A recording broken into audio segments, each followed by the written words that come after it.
কড়া নিরাপত্তা বসিরহাটে এসপি অফিসের সামনে 144 ধারা জারি করা রয়েছে। সেখানে এসপি অফিসের সামনে বাঁশের ব্যারিকেড করা রয়েছে এবং 144 ধারা যে জারি রয়েছে সেই বিষয়ে মাইকিং চলছে। সেখানে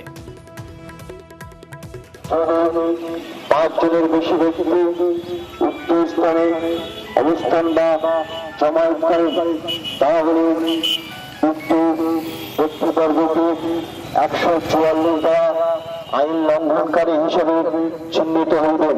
সকাল 9টা থেকে সন্ধ্যা 6টা পর্যন্ত বসিরহাট সংগ্রামপুরে অবস্থিত বসিরহাট এসপি অফিস হইতে 500 মিটারের মধ্যে 144 দ্বারা জারি করা হইয়াছে। এই 144 দ্বারা থাকাকালীন উক্ত এলাকায় একসঙ্গে 5 জনের বেশি ব্যক্তি একসাথে দলবদ্ধভাবে। আমাদের সঙ্গে রয়েছেন আমাদের প্রতিনিধি অনুপমের থেকে জানতে চাইবো, অনুপম, যে এসপি অফিস ঘেরাওয়ের ডাক সুকান্ত মজুমদার 2-3 দিন আগেই দিয়েছিলেন, সেইখানে আজকে এই রকম কড়া নিরাপত্তা, বিজেপি কর্মী সমর্থক তারা কি বলছেন?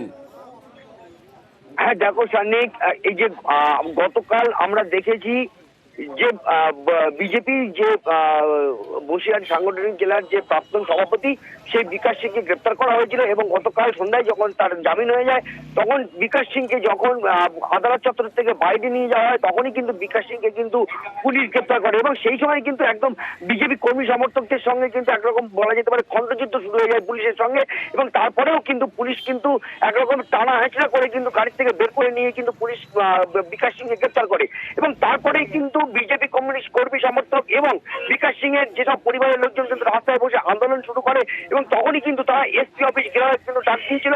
এমনি তার আগেই কিন্তু আমরা দেখতে পেয়েছি যে এই সন্দেশখালী এই পরিপ্রেক্ষিতে বসিরহাটও কিন্তু পাশাপাশি একই রকম ভাবে উত্তপ্ত হয়েছে, যেহেতু প্রশাসনিক সমস্ত অফিসগুলো বসিরহাটে রয়েছে।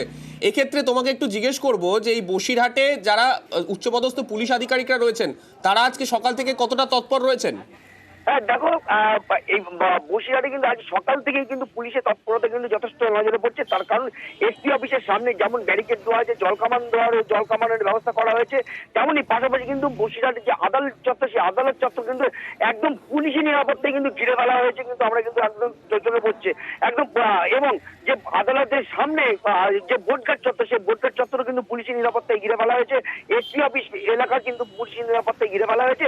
এক কথায় বলা যেতে পারে কিন্তু একদম কোন রকমে যে সিপিআই এর যে ডেপুটেশন আছে এসপি অফিসে এবং বিজেপির যে কর্ম রয়েছে তারপরে এসপি অফিস ঘেরাও রয়েছে, এই দুটো বিষয় মিলিয়ে যাতে কোনো রকম আইন শৃঙ্খলা বিঘ্নিত না ঘটে তার দিকে কিন্তু একদম কড়া নজরদারি সেখানে রয়েছে। এবং এই সন্দেশখালী নিয়ে